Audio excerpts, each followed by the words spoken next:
Hello, Canadians. It looks like we have ourselves a Covington Catholic school problem here, Canuck style. So you just know this whole mess involves hockey. The story I'm going to bring you today is replete with all the terrible things we saw coming out of the Covington Catholic school rush to judgment. Today's story is full of people who saw a video without knowing the other half of the story and who then made snap judgments about the behaviors of the boys involved. Boys who, when the truth came out, were just being boys. In this story, we will see accusations of white boys mocking First Nations culture. We've also got death threats now to the kids involved and apologies that, in the end, weren't necessary, but instead were a pathetic attempt to satiate a hungry online mob. Oh, and of course, now, lawyers ready to sue the pants off people now that the truth is out. All of this and our national pastime too. See what I mean? Covington, Canadian style. Let's get right into this. A video was posted to Facebook showing a Fort McMurray, Alberta Midget A hockey team dancing in their locker room. Members of the Fort McMurray Junior Oil Barons were dancing around their dressing room to popular indigenous dance music. The song is called Electric Powwow Drum, and it's by an indigenous band called A Tribe Called Red. It's actually kind of a catchy tune. Anyway, one player was pounding on the lid of a garbage can like a drum. Just watch the video for yourself and try to keep an open mind. Here. No,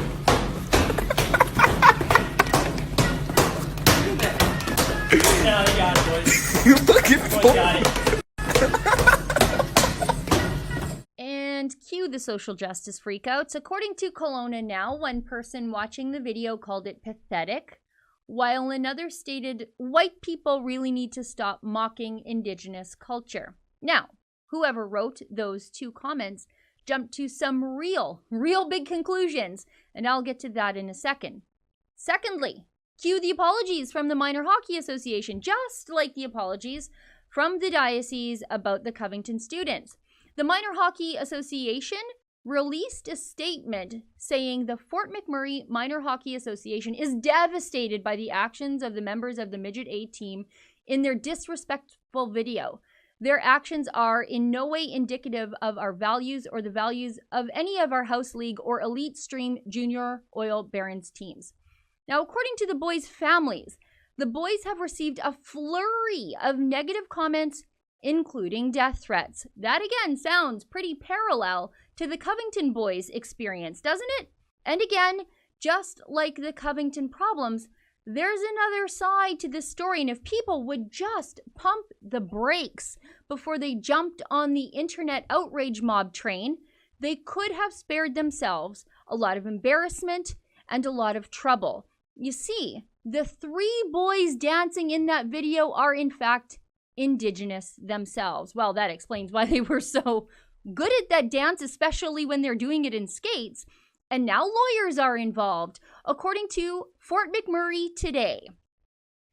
On Wednesday, a statement from lawyer Dwayne Roth, who is also CEO of the Mackay Metis group, said the teens are all Indigenous. Roth was acting as a spokesperson for the family of Chris Hamelin, the team captain who was in the video, and a member of the McMurray Métis Local 1935.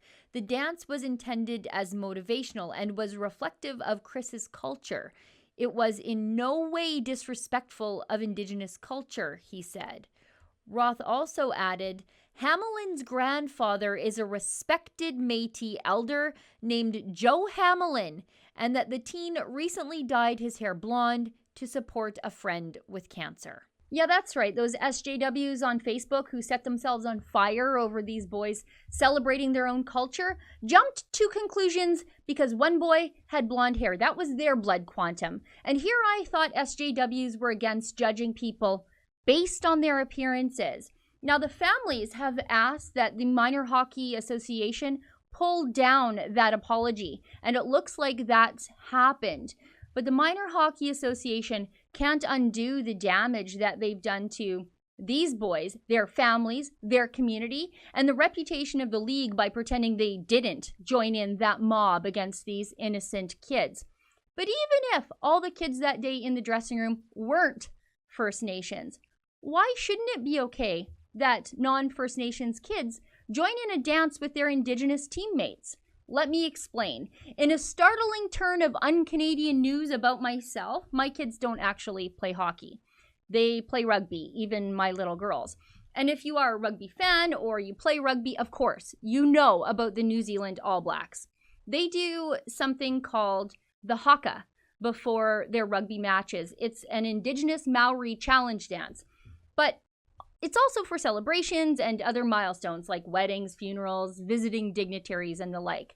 The dance is pure testosterone, at least it is in my untrained Canadian eye, although it can be done by women. It is incredible to watch. Just watch this clip of the All Blacks doing the haka before a match against the Canadian national team in Vancouver a couple of years ago. Here.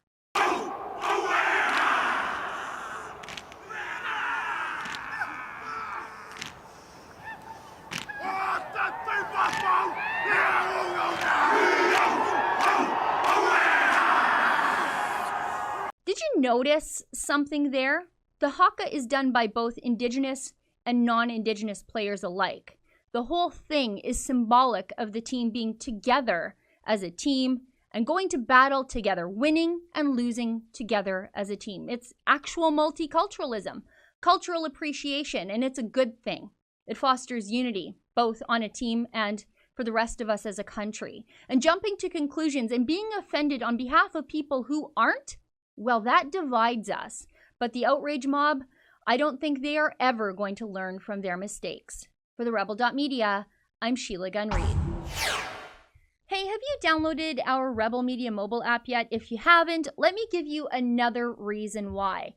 In the app, all of our shows are available as podcasts, so you can download them and take them with you and listen to them whenever it's convenient for you. Now, our app is available on the Google Play Store or the Apple App Store. Download it, give it a try, and take the other side of the story with you wherever you go.